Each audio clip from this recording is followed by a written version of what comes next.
คือน้องอายุ17 ปีนี่ถ้าน้องอยากได้แฟนนี่สิเอาอายุหลายปานใดประมาณ40ขึ้นไป40ขึ้นไปแม่นบ่เลย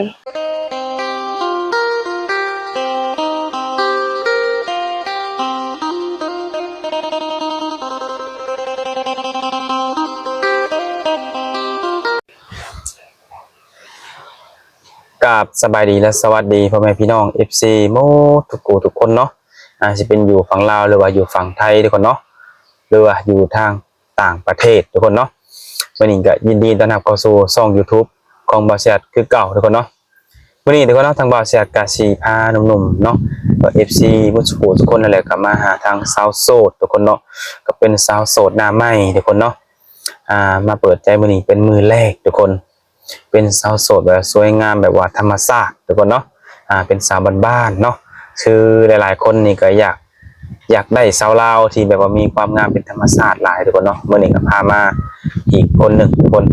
จะมาเบิ่งคลิปเพิ่นไปนำกันทุกคนนะว่าการเปิดใจของเพิ่นในรอบนี้จะเป็นแบบใดเนาะสิมักผู้ชายแบบใดหน้าตาแบบใดเนาะอารมณ์แบบใดประมาณนี้แหละทุกคนเนาะไปถ้าหากว่าเห็นแล้วมักหากสนใจก็ทักทายอารมณ์เข้ามาได้ทุกคนเนาะเป็นไรก็ไปหับส้มแล้วก็ฟังคลิปเป็นพร้อมๆกันเลยทุกคนเดี๋ยวสบายดีสบายดีทุกคนมันนี่ก็พามาหาสาวโสดทุกคนเนาะก็เป็นสาวโสดหน้าใหม่ทุกคนมันนี่เนาะมีชื่อว่าจะได้ทั้งนั้นชื่อน้อยบ่อายุเท่าไหร่แล้ว17อายุ17 ปีเนาะทุกคนโอ้มาเปิดใจมือแรกมันนี่เนาะคือว่าที่ผ่านมาเคยถ่ายคลิปแล้วบ่ยังบ่เคยเนาะคือว่ามันนี่เป็นมือแรกทุกคนคือมาถ่ายคลิปแม่มันนี่จังไดอยากมีแฟนบ่เลยอยากได้สามีนี่อยากมีแฟนทุกคนลมแห้งแท้บัดนี้ที่ผ่านมาเคยมีแฟนบ่เคยมีอยู่แม่นบ่ปัจจุบันนี้ได้ซะเป็นโสดมาโดนแล้วบ่เนี่ยเคยมีแฟนนี่คนในบ้านเดียวกันบ่แต่ว่าเป็นคนลาวนี่บ่รุ่นราวเขาเดียวกันป่ะโอ้มันนี่คือออกมาเปิดใจหรือว่าออกคลิปน้องลาเนาะคือน้องอายุ17 ปีนี่ถ้าน้องอยากได้แฟนนี่สิเอาอายุหลายปานใดประมาณ40ขึ้นไป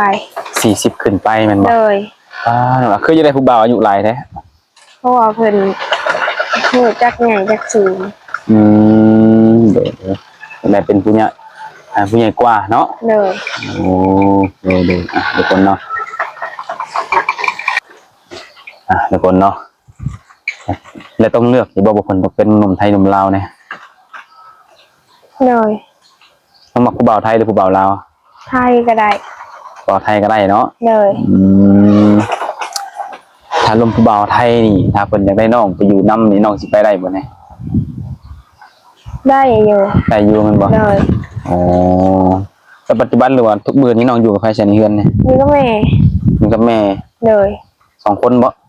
3ล้านมาอยู่นำมีหลานนำมีเอื้อยมีอ้ายบ่น้องเนี่ยมีแต่เอื้อยภาษาครอบครัวแล้วพี่หลานในลูกของเอื้อยนี่แม่นบ่แล้วพ่อเป็นอะไรทั้งล่ะพ่อไปเฮ็ดเวียกไปเฮ็ดเวียกคือในปัจจุบันนี้เนาะหรือว่าทุกมื้อนี้มีอยู่3 คน4 คนแม่นบ่คือต้องมาเปิดใจนี่จังได๋แฟนซื่อๆบ่พร้อมสละโสดบ่พร้อมบ่ถ้าว่ามีผู้อยากได้ผู้มักแล้วก็น้องก็พร้อมเอาแม่นบ่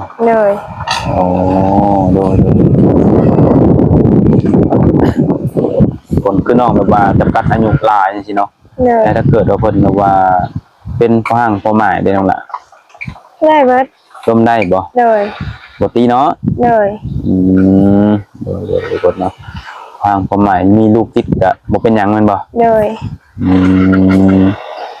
ต้องเลือกว่าเพิ่นต้องหน้าตาดีต้องหล่อต้องรวยนี่บ่เลือกมันบ่แบบใดก็ได้เนาะได้ก็ได้ทุกคนมาเปิดใจนี่คือแบบว่า อยากได้แฟน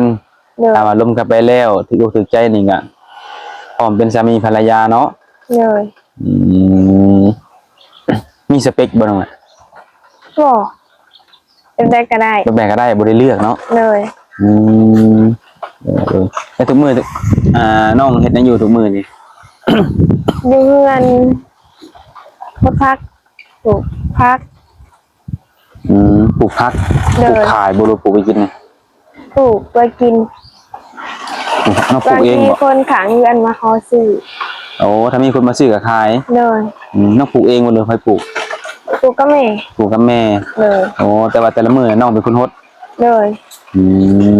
มน้องบ่ได้ไปเวียกงานทางไหนบ่ โน่ว่ามีเพื่อนอยู่นะเมย์ โอ้ต้องอยู่นำแม่ เลย แม่เพิ่นอายุหลายปานใดแล้ว 45 ประมาณ45 ปี ประมาณ46เนี่ย โอ้เพิ่นเป็นหยังเป็นอะไรคือว่าต้องอยู่นํเพิ่น ย่านเราหมักเป็นวิน โอ้แม่เพิ่นมักเป็นวิน เลย ถ้าว่ามื้อใดมื้อหนึงอยู่ผู้เดียวเป็นวินขึ้นมาแหละบ่มีไปเบิ่งไปเห็นเด้เนาะ เลย อ๋อโดยแม่เพิ่นมักเป็นวินเนาะทุกคนเนาะก็เลยต้องอยู่นำแม่ เลย ไปเรียกทางใดก็บ่ได้แม่นบ่ เลย แต่แต่ละมื้อน้องเอาเงินใส่ซื้อใส่จ่ายจ้ะ พี่กะพอฝากมาให้ ก็เฮ็ดงานทางไกลอยู่ทางไทยเพิ่นบ่ เลย อ๋อบางทีก็พ่อฝากมาให้ก็ได้ใช้เนาะ เลย ได้ให้เฮ็ดนาอยู่บ่ บ่ บ่ได้ บ่ เฮ็ด มี บ่ นา บ่มีนาเฮ็ดแม่นบ่ เลย โอ้ก็ต้องนี่ซื้อข้าวเนาะแต่ละเดือน เลย เงินซื้อข้าวนี่มาจากพ่อบ่ เลย อืม ชื่อเป็นชื่อเป็นกระสอบบ่ล่ะหรือชื่อเป็น บางทีก็ซื้อเป็นโลบางทีก็ซื้อเป็นกระสอบ โอ้สอบหนึงกินกลุ่มร่นบ่ เดือนไป เดือนปลาย เลย อ๋ออยู่กันหน่อยคนเนาะเบิ่งมาได้น้องน่ะเนาะ เลย อืมมีการอารมณ์เนาะลมผู้บ่าวนั่นล่ะถ้าเกิดแบบว่าเพิ่นเห็นแล้วเพิ่นมักหักแพงเอ็นดูน้องเนาะ เลย แล้วเพิ่นอยากมาหาน้องอีเวนต์อยู่ซ่านนี่ให้เพิ่นมาบ่ มาได้ มาได้แม่นบ่ เลย แล้วว่าเห็นแล้วมาหาเลยได้บ่นี่ เลย หรือว่าบ่จะบางคนก็อยากมาเห็นตัวจริงก่อนเนาะตัวจริงแล้วก็มาหากันอยู่เฮือน เลย ถ้ามาแล้วน้องรับเพิ่นได้ หรือว่าเพิ่นรับน้องได้ก็สิได้สื่อสารต่อโอลมกันต่อเนาะ เลย เคยไปเรียนไปเที่ยวทางไหนอยู่บ่ บ่ บ่เคยบ่ เลย มักอยากไปอยู่บ่ บ่มักไปหลิ บ่มักไปลิน เลย แสดงว่าแต่ละมื้ออยู่นำเฮือนนี่ เลย หมู่คู่ได้จ้ะ บางทีหมู่ครูก็มาหลินนำอยู่เฮือน อ๋อหมู่บ่ได้ชวนไปลินไปเที่ยวทางไหนบ่ ชวนแต่เฮาบ่ไป ชวนแต่บ่ไป เลย บ่มัก บ่มัก บ่มักเนาะถ้าว่าคนที่เขามาจีบน้องนี่เพิ่นแบบว่าจะมีการกินเหล้ากินเบียร์แน่น้องล่ะ เลย น้องก็รับได้บ่ กินเบียร์กับมีขีดจำกัด กินแบบมีจำกัด เลย อ๋อแต่คือก็มาก็ได้อยู่เนาะ เลย คนสูบยานี่ บ่มัก บ่มักเนาะ เลย กรีดตัดออกเลยน้องหลานเนาะ เลย ถ้าว่าสูบยานี่คือตัดออกเลยทุกคนเนาะแต่ถ้าว่ากินเหล้ากินเบียร์นี่ได้อยู่แต่ก็กินแบบมีข้อจำกัดกินเป็นเวลาคือว่าอะไรเนาะ เลย โอ้น้องเป็นคนบ่มักกินบ่มักเที่ยว เลย เป็นจังไดน้องคือบ่มักกินมักเที่ยวน้องน่ะเป็นจังไดความรู้สึกของน้องเนี่ย อยากอยู่ในเฮือนแบบเห็นเรียก อยากอยู่เฮือนอยากเฮ็ดเวียกในเฮือนธรรมชาตินี้ เลย โอ้เฮ็ดอยู่ให้กินก็เป็นบ่ พอได้อยู่ พอได้อยู่ เลย แต่ละมื้อน้องบ่เฮ็ดอยู่ให้กินแต่ละมื้อ พี่ก็นึ่งข้าวอิหยังเฮ็ดกินให้แม่ พี่แม่เป็นวินแม่ลูกก็ได้จะเฮ็ดกินให้แม่ โอ้คือน้องนี่เฮ็ดอยู่ให้กินยังได้เบิดเนาะ เลย ได้แต่ว่าเมนูที่บ่เป็นเฮาก็ค่อยๆเฮียนไปน้องหลานเนาะ เลย คืออยู่กันทั้งหมดก็มีแม่ เลย มีน้องแล้วก็มีหลาน เลย มีเอื้อยแม่นบ่ แม่บ่อยู่ เอ้ยเพิ่นไปไสเด้นี่ ไปเรียก ไปเฮ็ดเวียกไปนอนพุ่นเลยบ่ เลย โอ้ ก็ยังแต่น้องเนาะว่าซั่นซะน้องก็จะคิดอยากไปเฮ็ดเวียกอยู่ในใจนะ เลย แต่ว่าค่าแต่บัดมันอยู่นำแม่เนาะ เลย โอ้หลานน้อยบ่ได้หลานนะ อายุ5 ปี อายุ5 ปี เลย โอ้คือน้องอายุ17 ปีนี่น้องออกโรงเรียนแล้วบ่ซะ จบม .4 แล้วก็ออกจบม .4 แล้วออกเลย บ่เรียนต่อเลยเป็นอะไรคือบ่เรียนต่อน้องน่ะแม่บอกให้ออกโอ้คือแม่นนี่คือสิอยากได้น้องมาอยู่นํตลอดเนาะเลยแล้วเพิ่นก็ฮู้แบบว่าเพิ่นมักเป็นวินเป็นหยังเนาะเลยได้กันยังดีที่เฮาเรียนจบม .4 เนาะเลยอ่านได้เขียนเป็นเบิดแม่นบ่เลยโอ้ภาษาไทยอ่านออกบ่เลยบางทีบ่แน่เปิดใจไปได้ผู้บ่าวไทยเนาะมันต้องเขียนเป็นภาษาไทยเขียนเป็นบ่เป็นเนาะเลยเป็นจังได๋ถ้าว่าเพิ่นอยากอยากลงกับน้องนี่นะน้องมีเฟซมีไลน์หยังให้เพิ่นบ่เห็นแต่ไลน์บ่เลยแสดงสิเอาแต่ไลน์ให้หนุ่มๆเพิ่นเนาะเลยบ่แนบน้องก็บ่ได้ลิ้นบ่เอาไลน์อย่างเดียวแม่นบ่เลยโอ้ทุกคนเนาะก็สิได้แต่ว่าทางไลน์เนาะกินข้าวกินน้ำแล้วมื้อนี้นะยังบ่กินบ่เลยยากแล้วบ่ตอนนี้ยังบ่ยากเลยตอนนี้ก็เวลาก็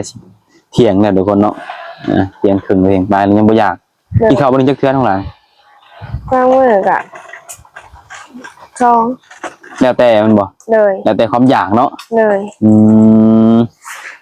ได้ยังกินจ้ะมื้อนี้คันถ้าว่ากินนี่ปิ้งปลาเลยซื้อบ่หรือไปหาเองซื้อ